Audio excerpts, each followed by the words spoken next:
আসসালামু আলাইকুম ওয়া রাহমাতুল্লাহি ওয়া বারাকাতুহু। প্রবাস থেকে প্রবাসী সকল ভাই বোনদেরকে এবং বাংলাদেশে অবস্থিত সমস্ত দর্শক শ্রোতাকে আমার কথা শুনবার জন্য ধন্যবাদ জানাচ্ছি। দেখুন, আমাদের প্রবাসীদেরকে নিয়ে অনেক বড় কাজ করে ফেলেছেন এই অন্তর্বর্তীকালীন সরকার। তারা আমাদের জন্য ভিআইপি লাউঞ্জের ব্যবস্থা করেছে। সেখান দিয়ে আমরা যাব, বসবো, সেখানে বসে আমরা কফি খাবো 15 টাকা করে। তো এই খবরগুলো খুব উচ্ছ্বাসের সাথে এগুলো প্রচার করতেছে। দেখুন, প্রবাসীরা ওই ভিআইপি লাউঞ্জে বসে কফি খাওয়ার জন্য এই সারা বছর পরিশ্রম করে তারা দেশে যায় না। প্রবাসীরা চায় যে তাদের কষ্টে অর্জিত টাকা দিয়ে যে মাল সামানাগুলো কিনে বাড়িতে নেওয়ার জন্য, সেই মাল সামানাগুলো অক্ষতভাবে হাতে বুঝে পেয়ে ইমিগ্রেশন পার হয়ে দ্রুত বাড়িতে যেতে চায়।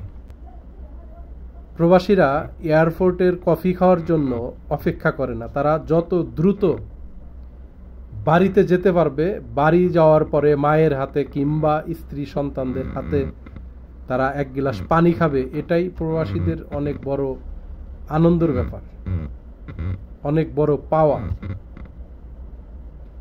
তো এই ভিআইপি লাউঞ্জ দিয়ে প্রবাসীদের পেটও ভরবে না, মনও ভরবে না। প্রবাসীদের জন্য আমরা শুরু থেকেই যেটা বলে আসছি, আমাদের বিমান টিকেটের দাম কমানোর জন্য, আমাদের ভিসা প্রসেসিংয়ের সহজ করে দেওয়ার জন্য এবং স্বল্প টাকায় ভিসাগুলো প্রসেসিং করে দেওয়ার জন্য। দেখুন, পাশের দেশ থেকে তারা অল্প টাকা দিয়ে, তাদের হয়তো অনেকের 1 লাখ টাকাও লাগে না, যেমন ইন্ডিয়া, পাকিস্তান, নেপাল, এই সমস্ত দেশের 1 লক্ষ টাকাও তাদের লাগে না বিদেশ আসতে। তারা যদি সিঙ্গেল কোনো এয়ার টিকিট কিনে, সেই টিকিটের মূল্য তাদের পরে 15,000 টাকা।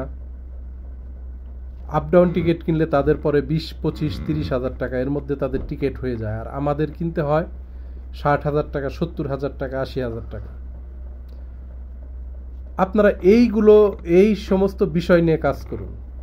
ভিসা প্রসেসিংয়ে, একটা ভিসা প্রসেসিং করতে 1 লক্ষ টাকা, 1.5 লক্ষ টাকা রিক্রুটিং অফিসগুলো তারা নিয়ে নেয়। টিকিট সহ প্রায় 2 লক্ষ টাকা, 2,20,000 টাকা তারা নিয়ে নেয়। আবার এখান থেকে ভিসা কিনতে 6,000, 7,000 রিয়াল লাগে। টোটালি দেখা যায় 4 লাখ, 4.5 লাখ টাকা খরচ হয়ে যায় আসার জন্য। আপনারা এইগুলো কমিয়ে বাংলাদেশ থেকে লোনের ব্যবস্থা করে বেকার যুবকদেরকে আপনারা বিদেশে পাঠান। তারা বিদেশে এসে কাজ করুক, পরিশ্রম করে আপনাদের জন্যই টাকা পাঠাবে। দেশের রিজার্ভ পরিপূর্ণ হবে। আপনারা এই ভিআইপি লাউঞ্জ আমাদের তো দরকার নাই, আমাদেরকে কে ফুল দিয়ে বরণ করে নেওয়ার দরকার নাই।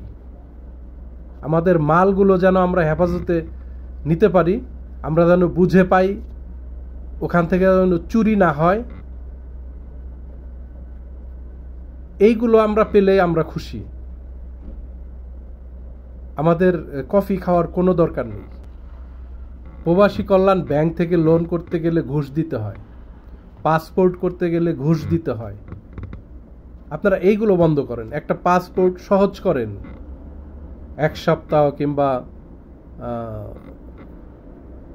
4 দিন, 5 দিনের মধ্যে যাতে পাসপোর্ট সে হাতে পায়, এই ব্যবস্থা করেন। পুলিশ ভেরিফিকেশনে ঘুষ চায়, এই ঘুষ নেওয়া বন্ধ করেন। একটা পুলিশ ক্লিয়ারেন্স উঠাতে গেলে সেখানে তারা ঘুষ নেয় 2,000, 3,000 টাকা, এগুলো বন্ধ করেন। এইগুলো বন্ধ না করে চা খাওয়ার ব্যবস্থা করলে তো কোনো লাভ নেই। এয়ারপোর্টে বসে কফি খাওয়ার ব্যবস্থা করবেন, এগুলো দরকার নেই আমাদের। প্রবাসীদের পরিবারদের নিরাপত্তার ব্যবস্থা করুন, প্রবাসীদের অর্থ সম্পদ হেফাজতের ব্যবস্থা করুন। প্রবাসীরা অনেক ক্ষেত্রে, প্রবাসী পরিবাররা হয়রানি হয়। জায়গা জমির ব্যাপারে অনেক সময় ভূমি অফিসে গেলে তারা সহজে কাজ করতে পারে না, তাদের কাজগুলো সহজ করে দিন, কাগজপত্রগুলো ওঠানো সহজ করে দিন। আদালতে গেলে তাদের ন্যায় বিচার পাওয়ার জন্য তাদের অগ্রাধিকার দিন। এই সমস্ত বিষয়ে আপনারা সহযোগিতা করুন। বিভিন্ন দেশের অ্যাম্বাসিতে আপনারা প্রবাসীরা যাতে দ্রুত তাদের কাজগুলো করতে পারে অ্যাম্বাসি থেকে, সেইখানে আপনারা ব্যবস্থা নিন। কনসুলেট অফিসগুলো তারা বিভিন্ন ডিস্ট্রিক্টে যেন ক্যাম্পেইন করে কাজ করে, সেই বিষয়ে আপনারা তাগিদ দিন। এইগুলো না করে আমাদের কি বুঝ দেন আপনারা, আমরা বুঝি না।